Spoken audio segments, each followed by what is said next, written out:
Salut, c'est Rebecca. Aujourd'hui, j'aimerais vous donner 3 conseils pour surmonter une panne d'inspiration parce que beaucoup de personnes m'ont dit ces derniers temps en commentaire de mes vidéos YouTube qu'elles avaient du mal avec les idées, qu'elles n'avaient plus d'idées ou que voilà, elles étaient en panne d'inspiration. Donc j'aimerais vous donner 3 conseils si vous êtes dans ce cas-là. Ça peut arriver à tout le monde à un moment de bloquer et de ne pas savoir comment poursuivre son roman ou de ne pas savoir comment commencer un nouveau roman, etc. Voilà, en tout cas, d'avoir une petite panne d'idées. Alors, le premier conseil que je vous donne, ça va être de faire un plan pour votre roman. Souvent, quand on est en panne d'idées, quand on ne sait pas comment avancer dans son roman, c'est qu'on n'a pas fait un plan avant, on ne sait pas où on va et du coup, il y a tellement de possibilités, tout est ouvert, ça n'a pas été travaillé, on ne connaît pas quelles sont les différentes étapes clés d'un roman et ça fait que voilà, on n'arrive plus à avancer. Ça a été mon cas pendant très longtemps parce que je ne m'étais pas intéressée justement à ce que c'était que la structure d'un roman, à quelles étaient ces scènes vraiment importantes qui pouvaient relancer l'attention du lecteur, qui étaient là comme des pivots à certains moments dans un roman et voilà, il y a plusieurs scènes comme ça. Je vous invite vraiment, si vous êtes en panne d'idées, à regarder si vous avez fait un plan avant, si vous connaissez ces scènes clés et si vous ne les connaissez pas, à faire des recherches pour savoir quelles sont ces scènes. J'en ai parlé dans plusieurs vidéos. Je ne vais pas toutes les réénumérer ici, c'est pas l'objectif. Mais en tout cas, c'est important de savoir où on va. Et on est beaucoup moins en panne d'idées si on sait où on va, si on a ces étapes clés, que si on ne le sait pas. Moi, voilà, pendant longtemps, j'avais le début d'un roman, la fin, et puis au milieu, c'était un peu flou. Je ne savais pas vraiment comment organiser mes idées. Et à partir du moment où je me suis dit, ben voilà, ça s'organise comme ça, comme ça, comme ça, la plupart du temps, bien entendu, après, il y a des changements qu'on peut faire, etc. Ça dépend des histoires, voilà. Mais une fois que j'ai connu ces étapes clés, ça a été beaucoup plus facile. Et quand je fais un plan pour mon roman avant de commencer à l'écrire, c'est beaucoup plus facile. Surtout si c'est votre premier roman ou voilà, que vous n'êtes pas vraiment, que vous n'avez pas vraiment l'habitude d'écrire, c'est important d'avoir un plan avant de vous lancer dans la rédaction de votre roman. Donc ça, c'est mon premier conseil. Deuxième conseil, regardez si vous utilisez ce qui vous touche réellement. Quand on écrit, il faut qu'on soit passionné par ce qu'on écrit. Il faut que ce soit des choses qui nous fassent vibrer nous-mêmes en tant qu'écrivain. Alors voilà, ça peut être des choses positives, ça peut être des choses négatives. En tout cas, regardez quelles sont vos plus grandes émotions, qu'est-ce qui vous procure de l'émotion, est-ce que vous utilisez dans vos romans vos plus grandes peurs, vos plus grands espoirs, en les modifiant bien entendu. Voilà, on va pas mettre des choses brutes comme ça de ce qui nous touche.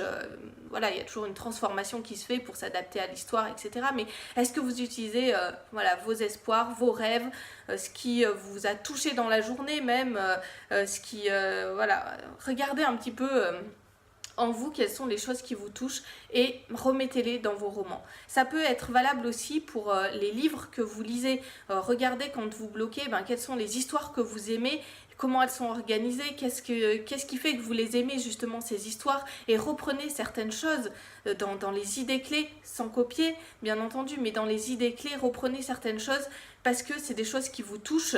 Et vous allez arriver aussi à toucher vos lecteurs en mettant des choses qui vous touchent. Et puis vous aurez des idées aussi comme ça en utilisant ces choses-là. Donc pensez-y, c'est vraiment important. Donc première chose, je vous invite à faire un plan pour votre roman. Deuxième chose, à utiliser des éléments qui vous touchent, des choses qui vous procurent des émotions.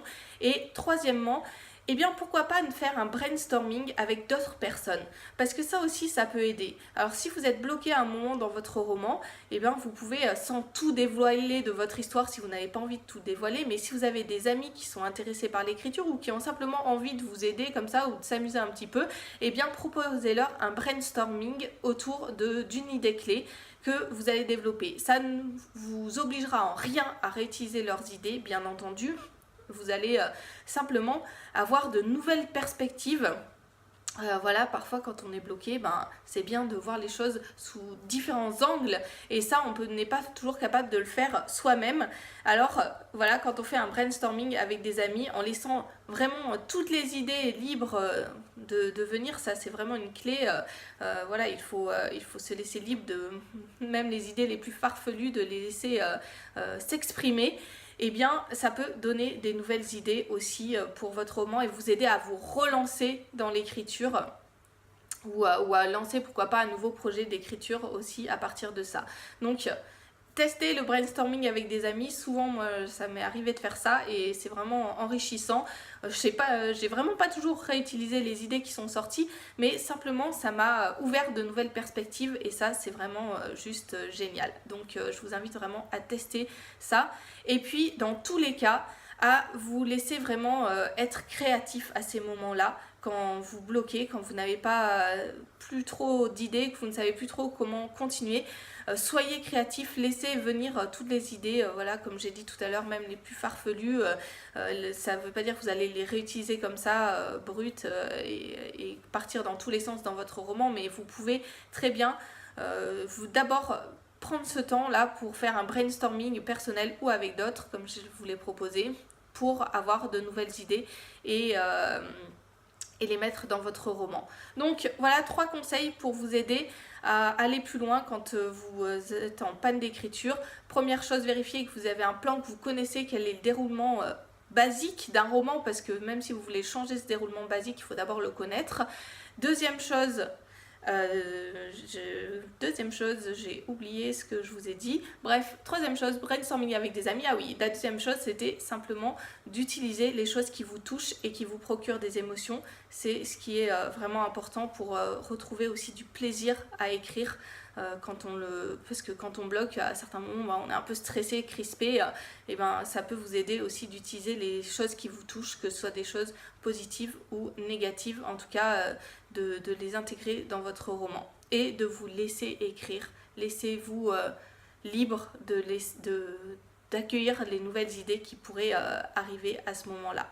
Voilà, pour aller plus loin, vous pouvez télécharger ma formation gratuite sur les scènes. Il suffit de cliquer sur le lien qui s'affiche dans la description de cette vidéo et vous aurez plein de conseils pour arriver à organiser vos scènes. Et là aussi, c'est des choses, quand on sait comment ça s'organise une scène, c'est aussi plus facile de l'écrire derrière. Donc si vous ne connaissez pas encore ces différents éléments, si vous ne savez pas comment améliorer vos scènes, tout est dans cette formation, c'est gratuit, donc allez-y directement. Et moi, je vous dis à bientôt pour d'autres conseils.